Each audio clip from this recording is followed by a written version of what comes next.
De lunes a viernes, Christian Barken nos invita a cultivar nuestro propio jardín para impedir que el desierto avance.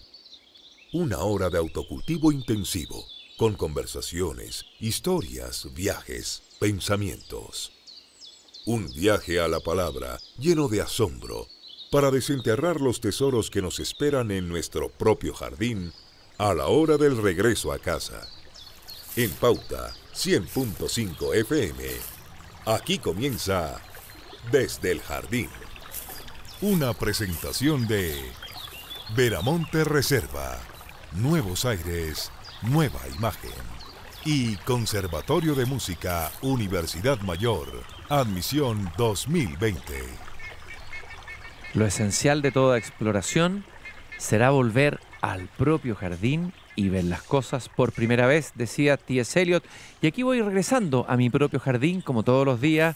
Ustedes saben que a las 7:30 se abre la verja, la puerta de madera de mi jardín, para entrar en un mundo de conversaciones o también de monólogos, porque a veces me extravío en monólogos privados, pero a veces me aburro de andar solo, divariando. Son como los monólogos de un hombre extraviado y me encanta encontrarme con alguien en mi jardín. De hecho, ahora invité a alguien a hablar específicamente de algo. Invité a nuestro querido y admirado Agustín Esquella, quien acaba de publicar un libro oportuno, no oportunista, y explicaré por qué, Derechos Humanos, editado por la Universidad del Paraíso. El libro lo tengo aquí en mi mano. Y justamente en la parte de atrás del libro afirma Esquella: los derechos humanos se ignoran en un doble sentido, porque se los atropella y porque se sabe poco de ellos. Bueno, y a mí me parece que estos días han mostrado el lado oscuro, sombrío de nuestro ser nacional en distintas dimensiones. En un lado, la violencia callejera extrema y destructiva. Valparaíso lo sufrió en carne propia. Vayan a ver la calle Condel. Salida a ver los muertos por las calles, decía Neruda por ahí. Pero también en la represión a veces injustificada, violenta, extrema, el uso de los perdigones con plomo, etcétera, que ya sabemos que eso ha sido suficientemente denunciado. Y entonces, pero al mismo tiempo, junto con esta violencia, tenemos una disminución del espesor en el debate público, la pobreza argumentativa, la repetición de ideas hechas. ¿Para qué decir lo que ocurre en los WhatsApp? Entonces, hay un empobrecimiento y por lo tanto este libro de Agustín Esquella es extremadamente oportuno, pero habría que tendríamos que encargarle que escribir el libro sobre todo las palabras que se usan hoy día, porque la verdad es que hay ignorancia no solamente en el término derechos humanos, sino que en el término libertad, igualdad, democracia. Bueno, él ha hecho la pega, porque ha publicado varios de estos libros, uno sobre libertad, otros agotado, fraternidad me parece que también agotado, igualdad agotado, y ahora derechos humanos, el libro que me parece que además puede ser un buen regalo de Navidad. Es un libro reflexivo, informativo, es un libro fantástico. La verdad es que ayuda muchísimo a ir un poco más allá de las ideas hechas que tan mal hacen a la conversación. Quiero agradecer al mismo tiempo, mientras me dirijo caminando a mi jardín, a todos los que nos escriben a desdeeljardín@pauta.cl. Por ejemplo, aquí hay un auditor que nos escribe desde Temuco. Estimado Cristian, te saludo desde Temuco. Hoy desperté con recuerdos de infancia, de sabrosas comidas familiares en días de invierno y llegó este haiku. Ustedes saben que la sección es Mándate un haiku, género poético creado en el siglo XVII por Matsubashu. Consiste simplemente en una instantánea, es como una fotografía, pero con palabras. Estos poetas japoneses lograron esa maravillosa capacidad de síntesis, de rescatar hechos de la realidad cotidiana, muchas veces de la observación de la naturaleza, con imágenes y en un estilo muy despojado, con gran sencillez, pero que requería todo un oficio poético. Y muchos de ustedes nos están enviando haiku porque además quieren ganarse las obras de este gran narrador y Premio Nobel de Literatura, Yasunari Kawabata, que en una edición nueva de MC, un trabajo muy bueno que ha hecho María José Ferrada en esta edición, hay prólogos de ella de hecho, sobre este autor notable. García Márquez amaba mucho a Kawabata, entre otros. Bueno, este haiku que nos envía un radiovidente dice: mantelito blanco, olor a fritura, platos servidos. Un haiku perfecto, redondo, un haiku sureño, me imaginé una cocina a leña, todo, inmediatamente me vino el sabor de Temuco. Un abrazo grande para ti, que nos envías este haiku. No tengo tu nombre, por eso no digo tu nombre. Bueno, voy a apurar un poco mi paso. También muchos me preguntan recomendaciones de lectura, libros para regalar en Navidad. Y entre los autores que he estado releyendo es toda una generación de poetas rusos de la famosa Edad de Plata, que fue una época bien dura de poetas rusos perseguidos a propósito de los derechos humanos en el régimen tanto leninista como stalinista, poetas que participaron fervorosamente en la revolución primero cuando eran jóvenes y que luego sufrieron los rigores de esta. Y entre ellos hay una poeta notable que es Ana Akhmatova. Creo que hablé de ella, pero por si acaso lo recuerdo, ella nació el año 89 en Odessa y murió en Moscú en 1966. A ella le impusieron, nunca dejó de escribir ella, pero le impusieron al régimen un silencio absolutamente forzoso. Su esposo, que también era un poeta, Nikolai Gomilyov, es acusado de contrarrevolucionario y lo fusilaron el año 21. Su hijo vivió un periplo entre la cárcel y el exilio. Su amiga, Marina Tsvetaeva, se suicida el año 41. El balance es dramático, el de esa generación. Mandelstam, otro gran poeta, muere en un campo de concentración en 1938. Y ella, si bien sobrevive, es hostigada, silenciada y burlada por el régimen stalinista. ¿Sabe cómo la bautizaron en el comité central del Partido Comunista de su época? Le decían la mitad monja, mitad ramera. Nunca la nombraban por su nombre propio.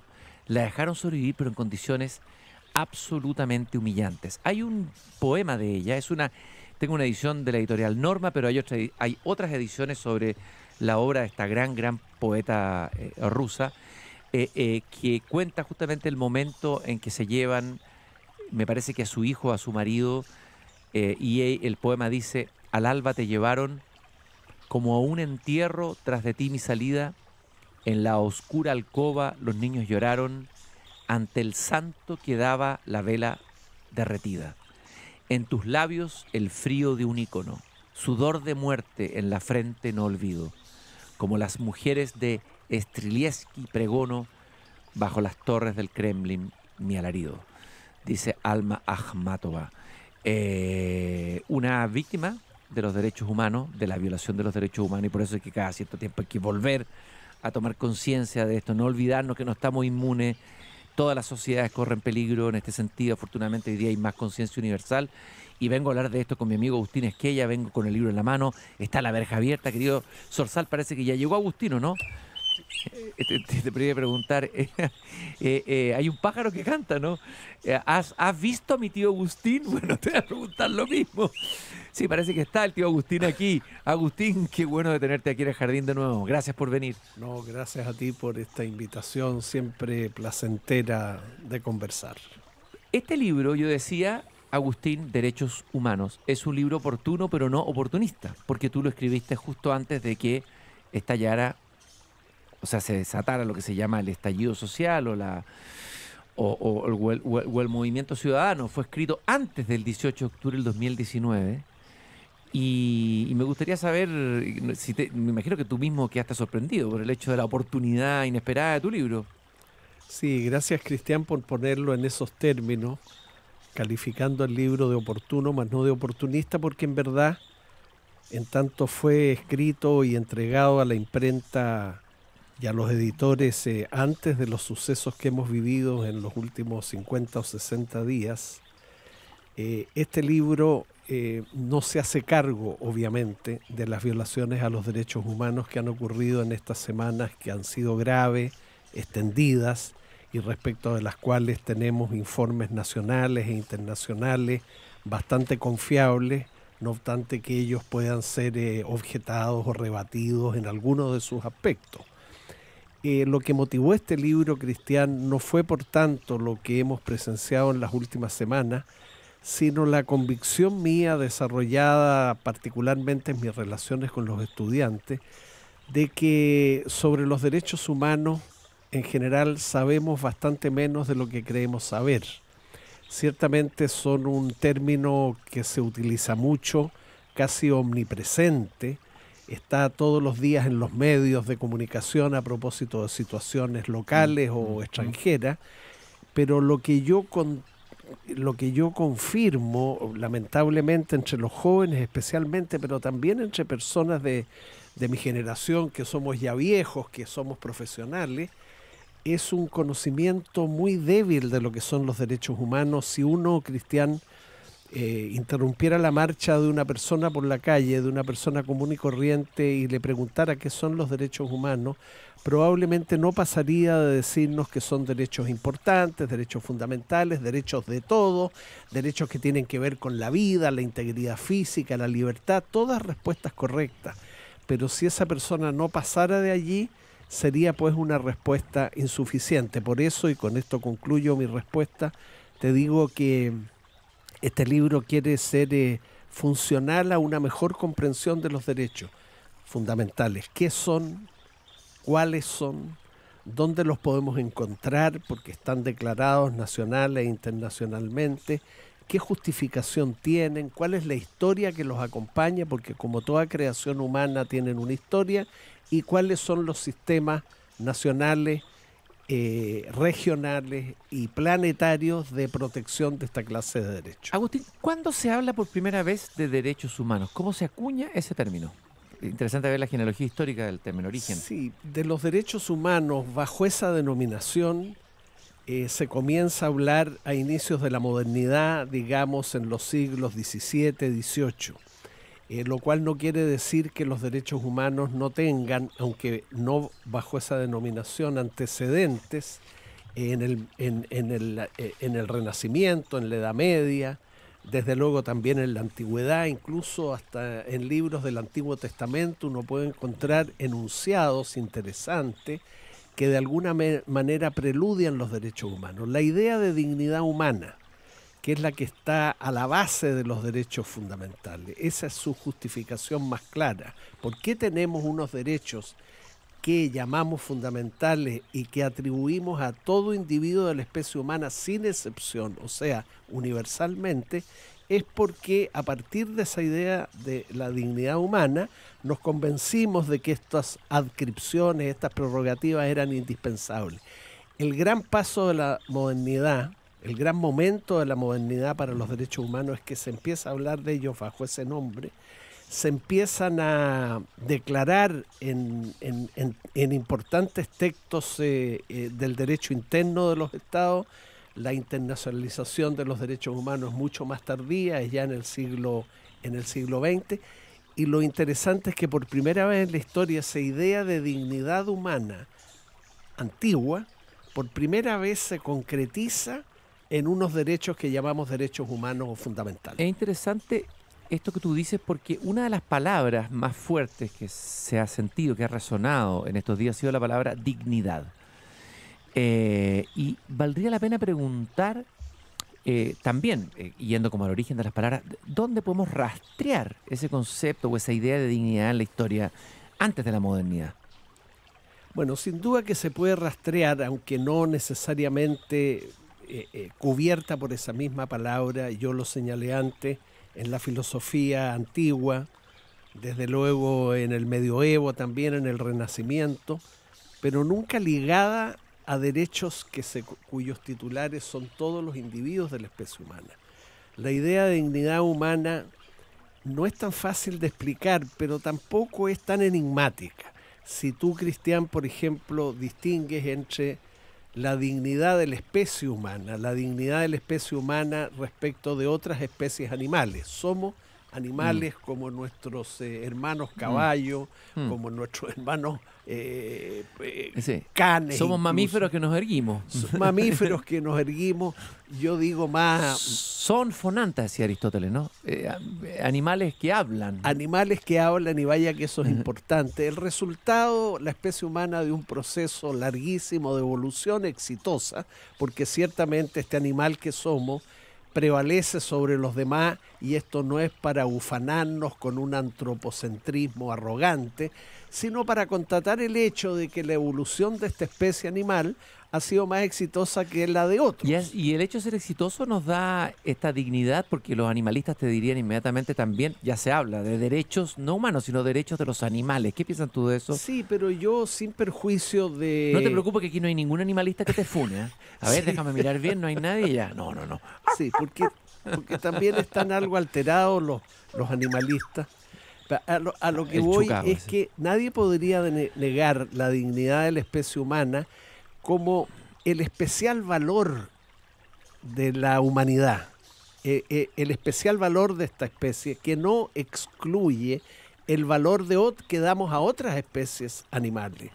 Los animales, dice Adela Cortina, a quien tú conoces perfectamente, Sí, claro, sí, la he conversado con ella. esta sí. formidable filósofa española de Valencia, dice, mira, los seres humanos tienen dignidad, los animales no humanos en rigor dignidad no tienen, lo que tienen es valor, y sin duda que tienen valor, y el derecho hace muy bien en otorgarles protección jurídica, por ejemplo, cuando configura como delito el maltrato animal, en atención a que los animales no humanos tienen capacidad de sufrir, y por tanto no es conveniente desde un punto de vista moral ni tampoco jurídico hacerlo sufrir, pero yo no llegaría hasta el punto, pero en fin, es tema quizás para otra ocasión, a asignar por ello que los animales no humanos tienen propiamente derecho. Tienen valor, y en tanto tienen valor indiscutible, han de ser objeto de protección jurídica, como son también las plantas de tu jardín, los árboles Desde luego, de los parques, desde luego. que no podemos derribar cuando queremos, como son también cosas enteramente inanimadas, como los edificios con valor patrimonial. Esas cosas, digamos, Tienen un valor, pero no una dignidad. Tienen un valor, pero propiamente dignidad yo seguiría atribuyéndola a la especie humana, y también, en otra lectura, a cada individuo de la especie humana en particular. Sí, eso es importante, porque a veces hablar de la especie humana te lleva a un terreno de abstracción. Muy abstracto. Lo humano, el hombre, cada hombre con su huella digital único y irrepetible, ¿no es cierto? Exactamente. Porque además de esa dignidad de la especie humana en general, está, como anticipábamos, la dignidad de cada sujeto en particular, que se resume en esa frase de Antonio Machado que solemos recordar en nuestras conversaciones sin micrófono, pero que son tan valiosas como estas con micrófono, y estas tienen la virtud de llegar a más personas. Nadie es más que nadie. Qué hermoso verso Nadie ese. es más que nadie. Y agreguemos la diferencia entre el más inteligente y capaz de los hombres y mujeres, y aquel que tengamos por el más incapaz, el menos dotado, el que menos atributos intelectuales y morales pudiera tener, es menor que la diferencia que hay entre ese ser humano que está, digamos, en la última escala de la humanidad y el más sagaz de los animales no humanos.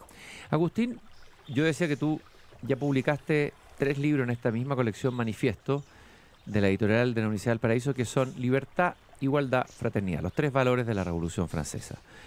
Y de alguna manera los derechos humanos es como la cuarta palabra que tú quisiste agregar. Ya había escrito otro libro que, entre paréntesis, resultó bastante profético: Democracia, Crisis o Colapso. A ver, antes de entrar en lo otro, ¿nuestra democracia está en una crisis o en un colapso? Algunos dicen que está en un colapso. Mira, yo prefiero creer que no, y no solamente por presumir de optimista. Para la democracia soplan malos vientos a nivel planetario, no solo en Chile, y en algunos países soplan vientos mucho más adversos que los que soplan en Chile. Yo sigo creyendo que la mayor parte de las personas, si responden seriamente a la pregunta, ¿prefiere usted la democracia como forma de gobierno de la sociedad u otra?, contestaría, así tenga un comprensible malestar con la democracia chilena, que ha funcionado un tanto a medias, un tanto a mal, y no solo por culpa de la clase política, respondería: sí, prefiero la democracia como forma de gobierno, porque, relacionándola con el libro del que estamos hablando, es la forma de gobierno que históricamente ha rendido mejor examen claramente en cuanto a la declaración, a la protección y a la promoción de los derechos fundamentales. O sea, si alguien le da valor a los derechos humanos, como no puede ser menos, ¿no? Todos les damos mucho valor, tanto cuando nosotros nos vemos violentados como cuando se ven violentados otros. Hay allí una buena razón también para darle valor a la democracia, porque aunque no saque la mejor nota a la democracia, no saca un 7 en declaración y protección de los derechos humanos, tal vez ni siquiera un 6, quizás apenas un 5 o un 4,5, pues cualquier otra forma de gobierno en que tú pienses y la mires en perspectiva histórica no da una nota similar en algo tan importante como esto. Agustín, sería bueno tal vez decir que la democracia, a ver, tal como la conocemos, nuestro sistema democrático es bastante reciente en la historia humana y por lo tanto también bastante frágil. La democracia tal como nosotros la hemos vivido, ¿qué democracia es? ¿Cuál es su origen? Es bueno saberlo filosóficamente. Esta democracia liberal, podríamos decir, llamarla así, no sé cómo llamarla. Claro. Sí, es una buena denominación. La democracia es una compañera poco frecuente en la historia de la humanidad. Oye, la democracia es como la esposa, que uno la valora en momentos de crisis, pero claro, se aburre a veces con ella, qué sé yo, pero y busca amantes, como la democracia directa, por ejemplo, sería una amante fogosa, ¿no? No está mal la comparación. Sí. Espero que nuestras mujeres, ni en general las mujeres, se molesten, pero en verdad es un elogio el que estamos haciendo. Uno cree de repente ingenuamente que puede pasarlo mejor sin la mujer que lo acompaña y lo ha acompañado en el curso de la vida, pero se engaña, está pasando por un mal momento, tuvo una discusión, qué sé yo, amaneciste con el pie cambiado. Pero claro, la democracia existió 5 siglos antes de Cristo en Atenas, la tuvieron también los romanos bajo el nombre de república, desapareció durante más de 1000 años, en que no hubo democracia en ningún lugar del planeta, en algunas ciudades medievales de Italia, por corta vida también, y luego reaparece siglos después bajo la forma de una democracia moderna o democracia liberal, que es la que tenemos. ¿Qué es lo que le agrega a la democracia liberal que no tenía ni la democracia ateniense ni la romana? ¿Cuál es el elemento fundamental? Y que sería bueno que nosotros como ciudadanos de esta democracia lo supiéramos, porque yo creo que hay varias cosas que se ignoran, por no decir todas. No quiero ponerme pesimista, pero creo que... Yo creo que lo que la democracia moderna agrega felizmente a la democracia de los antiguos es su compromiso con las libertades. La democracia tiene un compromiso con las libertades, así en plural, las presupone y tiene un compromiso de, mientras se gobierna democráticamente, de cuidarlas, protegerlas, promoverlas. Y cuando hablo de libertades en plural, hablo de cosas muy concretas: la libertad de pensamiento, la libertad de conciencia, la libertad de expresión. De movimiento también. La libertad de movimiento, que no es menor, sí. La libertad de reunión, la libertad de asociación, la libertad de emprender actividades económicas lícitas en beneficio propio, que es la libertad de emprendimiento económico.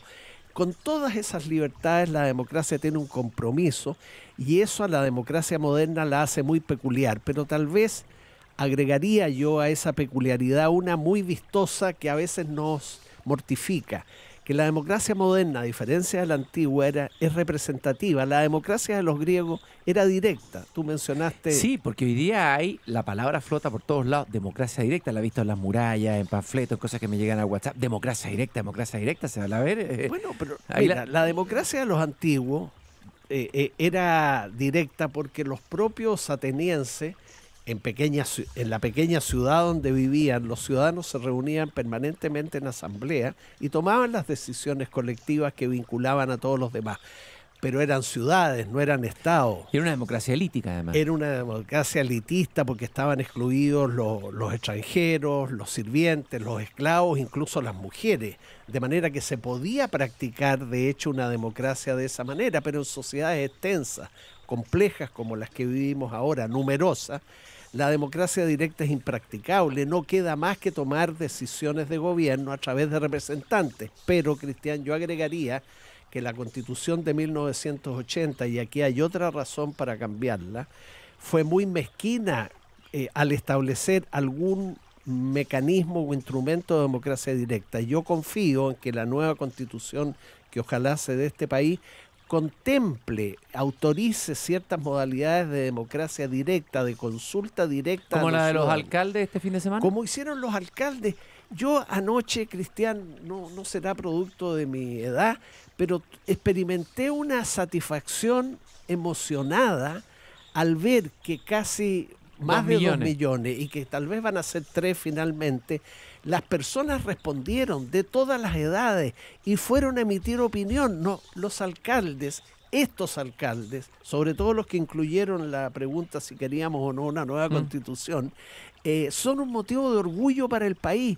Mira tú, entre tanta cosa negativa, cómo hay algo positivo que preludia lo que puede ser el plebiscito de abril, independientemente de cuál fue el resultado. ¿Qué te parece a ti esa crítica de que ese pacto que lograron todos los representantes políticos, los diputados, fue hecho entre 4 paredes, que fue producto de una cocina política? ¿Qué piensas tú de eso? No fue hecho entre 4 paredes porque en horas de la noche hay que protegerse de las inclemencias del tiempo. ¿O que estuvieran en la Alameda, en la Plaza Italia? No, perdonen que lo diga con crudeza. Sí, entre 4 paredes, pero no en secreto. Todos vimos esas noches las cámaras de televisión dentro del edificio del Congreso Nacional en Santiago, cómo los periodistas recorrían con sus cámaras, entrevistaban a las personas que entraban y salían de la oficina donde se estaba materializando el acuerdo. Obviamente que no había una cámara puesta antes del acuerdo cuando se estaba redactando. Entonces, yo no llamaría a eso, Cristian, aunque yo entiendo que muchos lo hicieron para desprestigiar el acuerdo, que eso se hizo malamente en una cocina, no se hizo de cara al país. Esa misma noche a las 2 de la mañana o algo así, conocimos el texto del acuerdo. Yo creo que también ese fue un momento estelar en medio de la crisis y un momento que a lo menos a mí también, como el de los alcaldes la noche del domingo, me produjo emoción porque, Cristian, cuando las cosas en un país discurren normalmente, no son graves los desacuerdos, no hay que temer a los desacuerdos, ni siquiera a los conflictos, no hay que demonizarlos, no hay que creer que desacuerdos y conflictos son patologías sociales de las que haya que curarse. Pero en tiempos de convulsión, como los que objetivamente tenemos, claro, cuando la mar se encrespa, a ver, los acuerdos que en épocas de normalidad son prescindibles porque está la regla de la mayoría, en caso de desacuerdo, en tiempos de convulsión los acuerdos se vuelven perentorios. O sea, si en tiempos de normalidad uno no debe avergonzarse de los acuerdos, en tiempos de convulsión deberíamos avergonzarnos de no ponernos de acuerdo. Nostalgia del acuerdo, podríamos llamarle ese sentimiento, ¿ah? Bueno, sí. Hay que decir que cuando la música te inspira, despiertas tu espíritu emprendedor. Universidad Mayor te invita a las audiciones del Conservatorio de Música para el proceso de admisión 2020, que podrás realizar en 2 periodos, del 2 al 13 de diciembre del 2019 y del 6 al 10 de enero del 2020. Solicita tu audición ingresando a conservatorio.umayor.cl. Admisión 2020, Universidad Mayor para espíritus emprendedores. Se respiran aires nuevos en Veramonte, porque Veramonte Reserva renovó su imagen inspirada en los colores de sus viñedos orgánicos de Casablanca y Colchagua. Veramonte, suelos vivos. El programa Con Salud Camina Contigo es una iniciativa que acompaña de cerca a más de 6.000 pacientes que han vivido dificultades oncológicas o cardíacas. Dentro de ello, el concurso de creación artística Con Salud Camina Contigo. Ahí el arte es usado como un canal de expresión para plasmar y compartir el testimonio de las personas que han sufrido esta experiencia límite. Agustín, antes de irnos a la pausa y volver, no sé si te ha pasado, pero en esta época de convulsión yo he vuelto a buscar libros, a releer fuentes. Uno empieza a hacerse preguntas de nuevo que surgen con gran radicalidad en estas crisis. ¿A qué libros has vuelto tú o te han dado ganas de volver? ¿O te parece que es necesario volver a leer y releer con detalle y que puedan iluminar un poco lo que nos está pasando, nuestro devenir político, social, etcétera? Bueno, lo dices bien, o sea, en estos momentos leer es una buena cosa, leer selectivamente, porque pensamos porque leemos. Y si en Chile de repente pensamos poco o pensamos pobremente, es porque nuestra lectura es escasa. Totalmente o nuestra de acuerdo. Lectura es pobre. Entonces, invitar a leer en verdad es invitar a pensar, porque desde el punto de vista de los autores también, uno empieza a comprender ciertas cosas, si es que en alguna medida al menos, en la medida en que es capaz o puede ponerlas por escrito. Mira, yo estoy releyendo en este momento La rebelión de las masas de Ortega y Gasset, Ajá. que es un libro espléndido, un libro de Ortega y Gasset, que como que tiene un cierto desprestigio, ha sido como ninguneado, pero es un muy buen ensayista y un buen Sin pensador, duda. ¿no? Hay un revival de Ortega y Gasset Sí, ¿ah? en los últimos años. Yo creo que justo fue un gran pensador, un gran filósofo.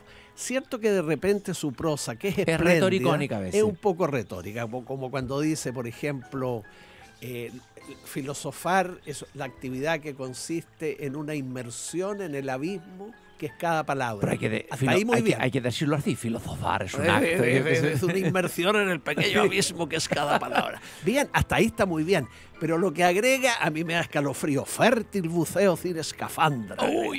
Ya sabemos, Cristian, lo que pasa. Ahí hay que No, cortarnos, ahí hay yo que la modernos. corto. Porque ya sabemos lo que pasa cuando uno Pero, sea sin ¿tú qué escafandra. rescatarías de Ortega y Gasset? ¿Qué idea o qué idea fuerza te parece interesante para hoy?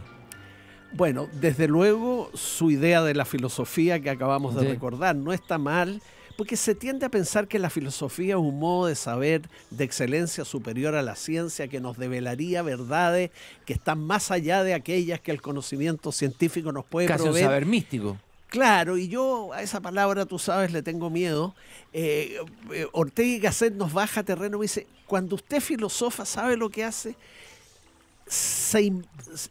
Hace una inversión, una especie de piquero en el fondo que es cada palabra. O sea, por ponerlo con otra imagen, trabajar con las palabras que son cofres es como retirar la cubierta que tienen las palabras y ver cuánta opulencia estas esconden. Cuánta riqueza, ¿no? ¿Cuántas veces yo te he recordado en otros contextos de que una palabra tan sencilla y al parecer unívoca como mesa tiene en el diccionario de la lengua española 16 significados? Imagínate con libertad, igualdad, fraternidad, derechos Claro. humanos, qué es lo que tú has hecho de alguna manera con estos últimos libros. Vamos a ir a una pausa, Agustín. Estoy con Agustín Asquella aquí en el jardín, está tomando un vasito de agua y te puedo invitar un whiskycito después, pero más tarde ya con la noche ya en pleno y te voy a invitar un whisky. Yo creo que te lo mereces, Está muy Agustín. bien. A lo menos una copa de vino.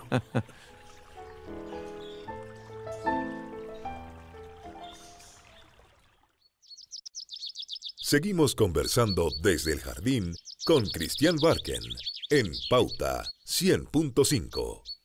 Una presentación de Veramonte Reserva, Nuevos Aires, Nueva Imagen y Conservatorio de Música Universidad Mayor, admisión 2020. A los derechos humanos hay que acercarse con sentido realista. No hay que ser tan pesimista como para abandonarse a la desesperación, pero tampoco tan optimista como para volverse presuntuoso, decía el gran Norberto Bobbio en su libro El tiempo de los derechos. Y esa cita es colocada como epígrafe en este libro que tengo en mis manos, Derechos Humanos, de Agustín Asquella, recientemente publicado. Y estoy con Agustín Asquella, vino a visitarme Agustín Asquella aquí a mi jardín. Yo sé que, Agustín, dije el gran Norberto Bobbio, bueno, yo sé que tu admiración por ese tremendo pensador, poco conocido probablemente por muchos de los que nos escuchan, sería bueno traerlo a presencia, quién fue Norberto Bobbio, y relacionarlo con el tema que estábamos hablando de los derechos humanos y esta mirada, no sé si llamarla realista, de Norberto Bobbio sobre los derechos humanos. Bueno, Bobbio fue un gran politólogo italiano, muerto en 2005, y que además de su preocupación verbalmente y por escrito en términos de teoría de los derechos humanos, para aclarar una vez más, como decíamos al inicio del programa, qué son, cuáles son, cómo se fundamentan, cómo se protegen, es un gran teórico de la democracia. Y yo no tengo ni siquiera que confesarlo porque se me nota a poco de hablar o a poco de escribir, le debo a Norberto Bobbio muchísimo en términos de mis ideas políticas, en términos de la idea que tengo de la democracia y ni qué decir de los derechos fundamentales. Pero también uno le debe a Bobbio, Cristian, el que él haya con relativo éxito, no mucho en verdad, pero en mi caso con mucho, tratado de tender un puente entre el liberalismo como doctrina y el socialismo democrático de carácter humanista. Eso es muy interesante, Agustín, detenerse un poco, porque da la impresión que por estos lares, no sé si es un tema latinoamericano, en la izquierda falta una dosis de liberalismo. Pareciera que el liberalismo es identificado con el neoliberalismo. Y ahí hay un error conceptual de base que me gustaría que tú aclararas. ¿Y cómo se puede uno ser liberal y socialista? ¿Cómo eso no es una, ¿cómo se llama? Una contradicción, un oxímoron, ¿no? Claro. No es como ser del Colo-Colo y de la Chile al mismo tiempo. O del Colo-Colo y de Wander. No, o ser del Wander, no, eso es religioso. Ahí no hay, eso es religioso, ahí no hay donde perderse. Claro. Pero mira, si el valor principal del liberalismo es la libertad, como es obvio, y si el valor principal que promueve las doctrinas socialistas, pero estoy pensando en los socialismos democráticos y humanistas, no en esos mal llamados socialismos reales que no pasaron de ser más que dictaduras comunistas, es la igualdad. Entonces, cuando Bobbio trata de armonizar la doctrina liberal con la doctrina socialista, lo que intenta hacer, y lo consigue, por lo menos en el terreno intelectual, cómo es posible combinar el valor de la libertad con el valor de la igualdad, de manera que no friccionen demasiado hasta el punto de que salgan chispas, ¿no? Y se produzca un incendio. Armonizar esos dos valores fue la tarea intelectual que Bobbio emprendió en el ámbito político. Yo creo que lo consiguió. Donde no tuvo éxito fue en el terreno electoral. Bobbio fue alguna vez candidato después de la Segunda Guerra Mundial por el Partido de Acción en Italia, que se presentaba, fíjate tú, como un partido liberal socialista. Y Bobbio no le fue bien en esa elección, no tuvo éxito electoral. Qué y me temo lástima. que en Chile Tampoco tampoco la le iría tendría. Por la razón que tú dices, porque si tú te declaras liberal en Chile, la izquierda te mira feo, creyendo que eres neoliberal, no obstante que el neoliberalismo es solo una de las versiones, a mi juicio la más inconveniente, de la doctrina liberal. Entonces, si te declaras liberal, la izquierda te mira con sospecha, y si te declaras socialista, perdón, la izquierda, y si te declaras socialista, es la derecha la que te mira con recelo. O sea, cada vez que uno dice soy liberal y tengo simpatías por el socialismo, hay que entrar a dar explicaciones. Liberal sí, pero no neoliberal. Socialista sí, Pero no comunista. pero no comunista. Oye, ¿pero por qué no fundas el Partido Liberal Socialista? Es que me iría muy mal. Chile no tiene una tradición liberal fuerte, Cristian. El liberalismo que yo ¿Qué pasó creo con en el Chile, liberalismo del siglo XIX? hubo algunas figuras destacadas, pero casi todas ¿Cómo tuvieron, cuáles? como Vicuña Maquena, Sí. como Bilbao. Estamos hablando en verdad más que del siglo. ¿Pero quién? No. Porque la nuestra, marcada sobre todo desde la colonia por una influencia excesiva y en algunos sentidos perjudicial de la Iglesia Católica, la Iglesia Católica es iliberal. Ratzinger, cuando era pontífice, solía arremeter contra el liberalismo, el materialismo, el relativismo, poniendo todo en un mismo saco. Como ya no existía el comunismo como amenaza, colocaba siempre en sus objetivos como blanco para sus disparos el liberalismo, porque claro, el liberalismo en su dimensión ética lo que propicia es la autonomía moral de los sujetos, la ausencia de tutores en el terreno moral. No nos iría bien, yo creo, con un partido liberal socialista en Chile, porque tradición liberal aquí de partida no hay. Dime una cosa, uno podría, así como uno puede decir que puede haber liberales socialistas, también puede haber liberales conservadores. Hay liberales conservadores.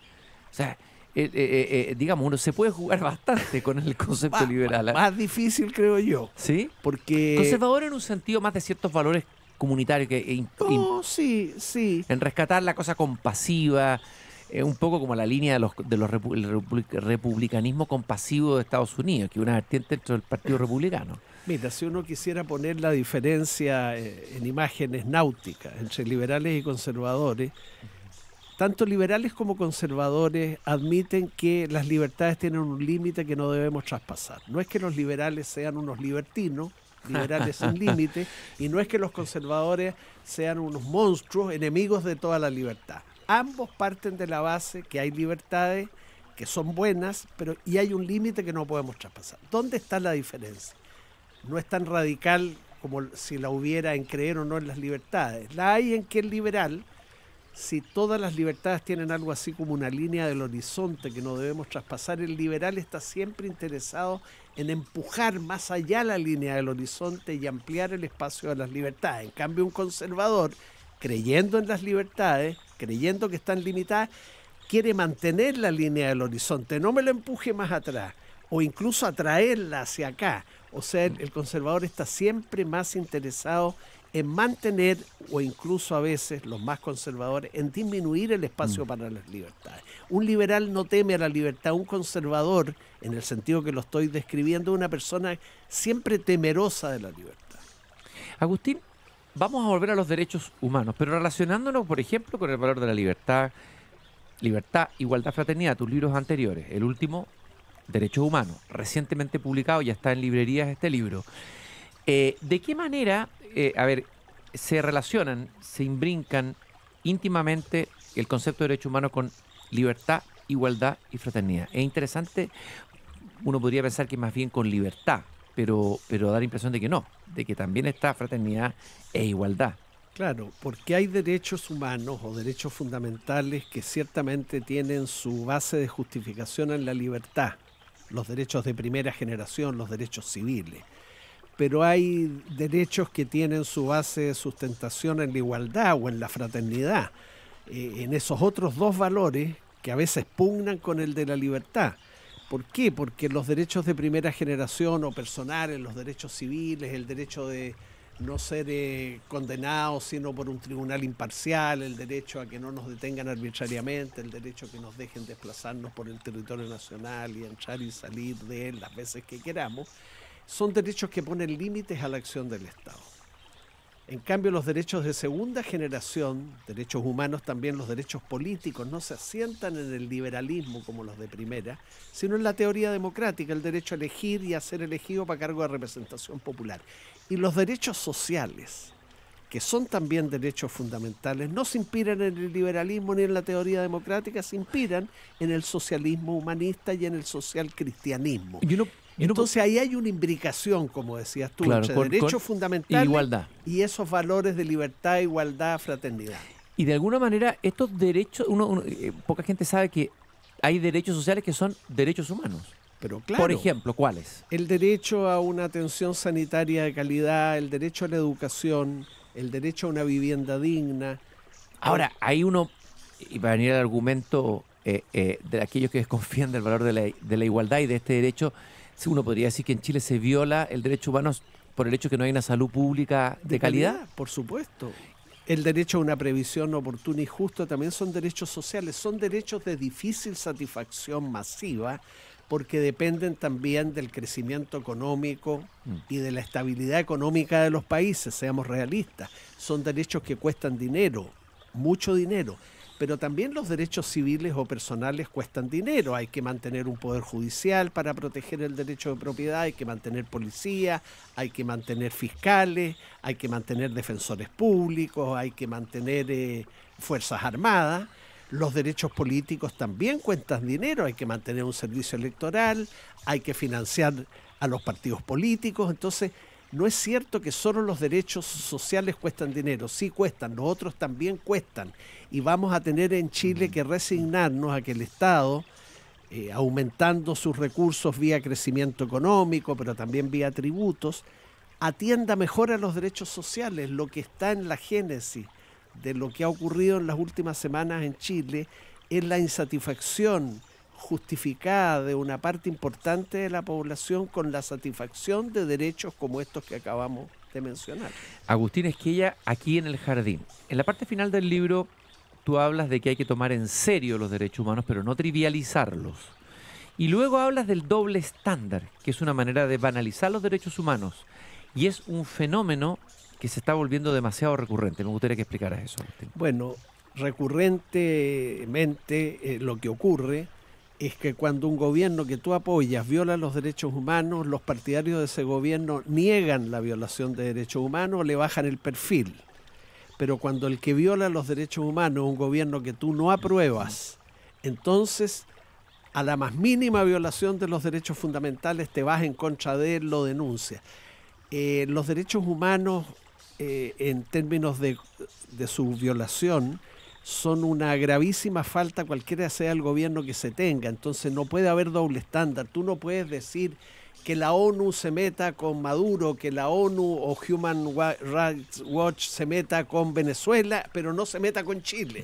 No, esas instituciones internacionales que examinan la situación de los derechos humanos tienen que estar en todas las partes donde puede haber violaciones importantes a los derechos humanos. Yo no voy a comparar la violación a los derechos humanos en Cuba, en Venezuela, a lo que ocurre en Chile. Ciertamente, yo creo que en democracia tenemos, por supuesto, un mucho mejor rendimiento que esos países, pero no nos podemos sustraer a la inspección nacional, Instituto Nacional de Derechos Humanos, ni tampoco a las inspecciones internacionales en nombre del principio de no intervención, en nombre del principio de la soberanía nacional, porque eso es lo mismo que dice Maduro cuando rechaza las visitas inspectivas. Aunque la rechazó con mucho más virulencia. Que no, este por gobierno, supuesto, bueno, porque claro, es el energúmeno que es. Claro. Ahora, hay una... ¿Cómo la rechazó Pinochet? Sí, claro. Pinochet el año 78 llamó a una consulta para rechazar Sí, me acuerdo. una resolución de la ONU por violaciones a los derechos humanos en Chile. Y fueron muchos los que fueron a esa consulta a votar contra la Organización de Naciones Unidas. A eso me refiero con el doble estándar.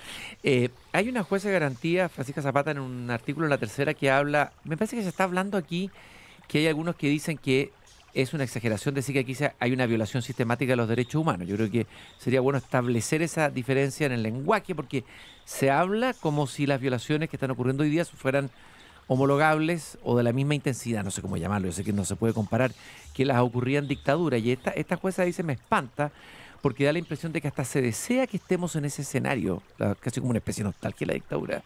Hay una nostalgia de la dictadura, dices. ¿Qué te parece a ti eso en algunos sectores? A ver, la comparación es injusta. Lo que hemos tenido en las últimas semanas en Chile han sido graves y extendidas violaciones a los derechos humanos. Graves porque hay personas muertas, porque hay personas gravemente lesionadas, y extendidas porque han afectado a más de 2.000 personas o tal vez 3.000 o 4.000 personas. Graves y extendidas, pero no sistemáticas. En cambio, en dictadura sí tuvimos violaciones sistemáticas a los derechos humanos y muy prolongadas. Las actuales tampoco son prolongadas en el tiempo, o espero que no lo sean, porque de hecho también van decayendo. Entonces no se puede comparar una situación con otra.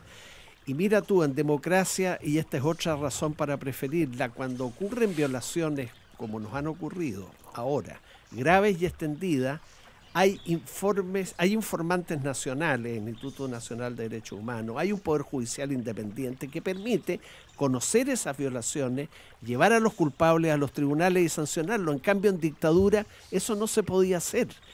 Hay una diferencia importante. La democracia no asegura que no se violen los derechos humanos. Rinde mejor examen, como decíamos antes.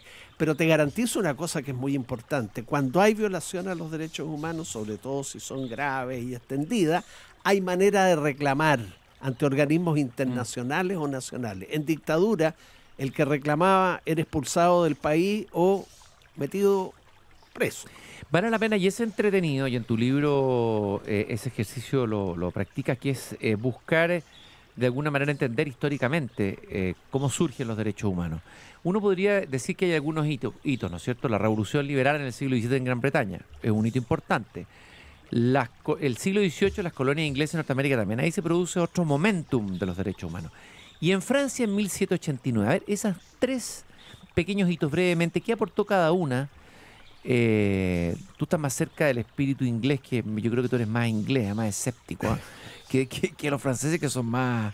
Sí. Los ingleses miran como con sospecha a los franceses, a la cosa ardorosa de las barricadas, sí, qué claro, sé yo, ¿no? porque hablaron de derechos fundamentales como resultado de la revolución, pero no tardaron en cargarse. Y terminaron metiendo a toda la guillotina. Exacto, parece que eran derechos primero solo de los franceses y después solo de los revolucionarios, y que los monárquicos que había en Francia o las personas con mayor patrimonio no eran titulares de derechos humanos. No, yo creo que la historia de los derechos humanos le debe más a Inglaterra y también a Estados Unidos. Tú mencionabas en Inglaterra el Bill of Rights, que es del siglo XVII, pero fíjate, lo notable fue que esa declaración de derechos fue producto de que al asumir Guillermo de Orange y María la corona británica, después de haber depuesto a un gobernante con muy mala fama, Jacobo II, se les obligó a suscribir esa declaración de derechos. O sea, fue una condición para que se hicieran con la corona. O sea, ojo que los derechos humanos a veces se dice que son dados por gobernantes ilustrados o humanistas. No, muchas veces han tenido que ser arrebatados a los gobernantes. La Carta Magna inglesa, 1215, mira, 4 siglos antes, se dice que la dio Juan sin tierra. No, Juan era un monarca que no dio ninguna Carta Magna. Los nobles lo hicieron firmar esa carta porque habían puesto 1000 hombres a caballos y armados en torno al palacio del rey. En Estados Unidos la declaración de independencia es muy importante, pero también ahí hubo elementos criticables, porque esa bellísima declaración dice: sostenemos como evidentes estas verdades, que los hombres nacen libres, iguales y provistos por su creador de ciertos derechos como la libertad y la búsqueda de la felicidad. Ya, pero los que estaban haciendo esa bellísima declaración tenían esclavos en su domicilio y en su hacienda.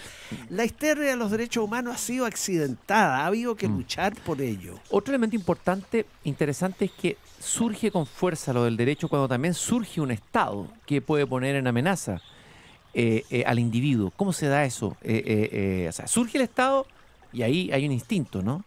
El derecho humano es fundamental. Ahí donde el Estado es más débil, tal vez no. No, claro que sí, por eso que los primeros de la primera generación de derechos fundamentales de la modernidad en adelante fueron derechos que limitaron el poder del Estado. El Estado, como poder que es, tiene una capacidad de dañar a las personas y hay que ponerle límites. Pero hemos aprendido... Sin ponerse anarquistas. Sin ponerse anarquista, pero ponerle límites al poder del Estado. No propiciar como el anarquismo la supresión del Estado y del derecho. En eso el anarquismo es seductor, ¿no? Queremos vivir en una sociedad sin Estado y sin derecho. Por supuesto. Pero es ingenuo, porque como sociedades como la chilena, con 18 millones de habitantes, y eso que somos pequeños, vamos a suprimir el Estado y el derecho, ¿cómo nos entenderíamos? Nos iríamos a las manos. No sé, yo pienso en las imágenes del terremoto y el caos que surgió en esas horas posterior al terremoto en Concepción, me acuerdo, ¿no? En la época que vino Bachelet y uno dice: chuta, si este es el Chile que sale, si el lobo, cuidado. El lobo se desata. La barbarie está tan cerca, digamos, como que el espesor que separa barbarie y civilización, no sé si es propio de Latinoamérica o no. ¿Qué piensas tú? Está como es una delgada capa, ¿o no? Sí, es una delgada línea en la que separa al hombre reflexivo y contenido, mejor dicho, porque si no somos suficientemente reflexivos, a lo menos tenemos que contenernos para no dañar a los demás, ni en su integridad física, ni en su vida, ni en su propiedad. Nos falta la contención. Y claro, limitar el poder del Estado, decíamos, Cristian, pero limitar también todo otro poder. El poder económico tiene que estar limitado porque también tiene capacidad de dañar a las personas. Piensa tú en las colusiones en Chile que hubo en fármacos, en papel, en carne de aves, en fin. Limitar el poder militar, también el poder militar tiene capacidad de dañar. Incluso limitar el poder de los medios de comunicación. Los medios de comunicación tienen capacidad de dañar, no es que se lo propongan. ¿Y qué pasaría? ¿Y con las redes sociales? Bueno, las redes sociales, claro. Todavía nadie ha dicho nada. Nadie ha dicho nada y tienen una enorme capacidad de dañar. Y de hecho lo están demostrando en estas últimas semanas en Chile. Y habría que tal vez pensar en el futuro en ponerle contención, ¿eh? Bueno, sí, claro porque que sí. Si no, eso puede, porque tribaliza la comunicación, la transforma a un nivel, la degrada a un nivel bien básico. La degrada absolutamente. De conexión se transforma en un instrumento para la descalificación y sobre todo para el linchamiento. Para el linchamiento, para la injuria. Una funa digital permanente a las personas que no piensan como uno. Paremos eso, o sea, y para pararlo... No se puede parar por una ley, tal vez haya que regular mejor, sí, pero sobre todo los padres con los hijos jóvenes y ya que empiezan a utilizar las redes muy tempranamente, tienen ahí una responsabilidad que no pueden endosarle a los colegios ni al Estado, educarlos digitalmente para que no utilicen eso como un vehículo de oprobio hacia el prójimo por el solo hecho de que lamentablemente se está legitimando, uno lo conversa con los hijos, un hijo llegó diciéndome: papá, están... por un abuso que había cometido supuestamente un joven con una muchacha y lo están casi linchando digitalmente. Le dije a mi hijo, pero para eso existen los tribunales. Y como que miró con un ojo raro, como diciendo: no, porque los tribunales están todos corrompidos. O sea, eso te quiero decir, que peligroso es cuando comienza a legitimarse estos tribunales digitales que empiezan a reemplazar a los tribunales de la justicia ordinaria, digamos, ¿no? Claro. Bueno, Es un peligro para la democracia. Es un peligro para la democracia porque es la base del anarquismo. O sea, cuando todo está podrido, todo está permitido, entonces.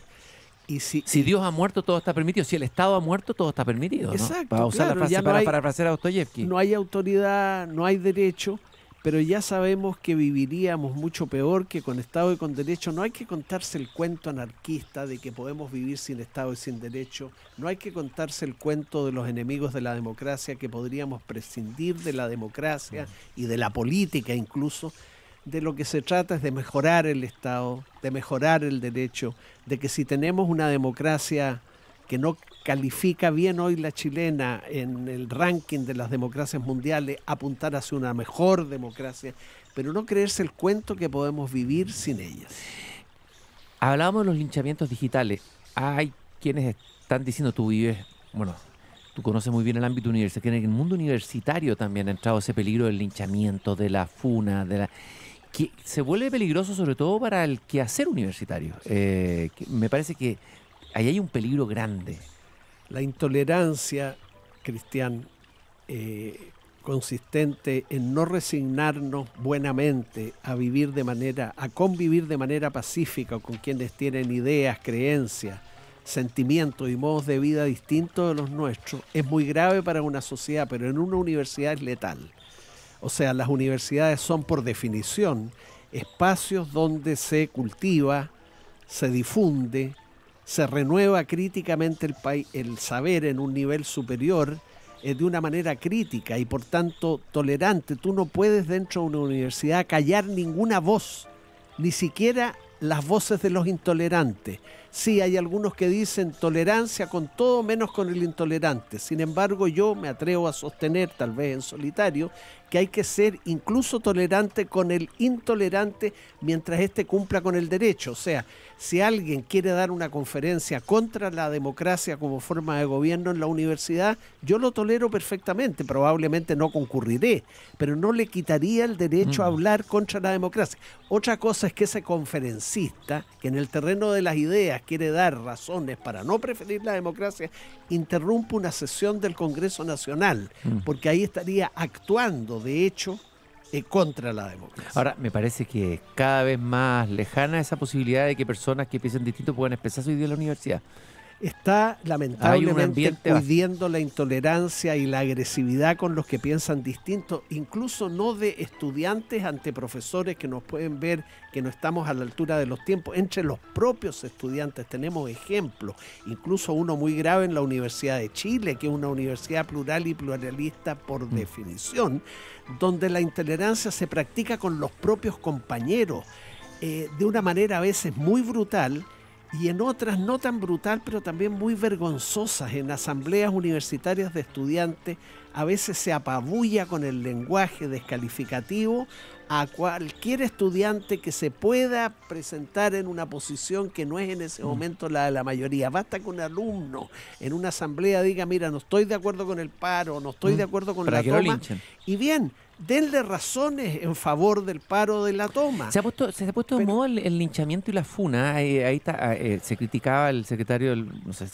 jefe del Partido Demócrata Cristiano, de que a aquellos que votaron en contra de la acusación constitucional contra el presidente Piñera, se invitaba, me parece que una diputada o estaba casi avalando el hecho de ir a funarlo a sus domicilios. Ahí estamos llegando ya a un terreno antidemocrático. Antidemocrático, peligroso, porque si hay algo que la democracia permite, muy felizmente, es que todas las opiniones y creencias se puedan expresar en el ámbito público. Todas.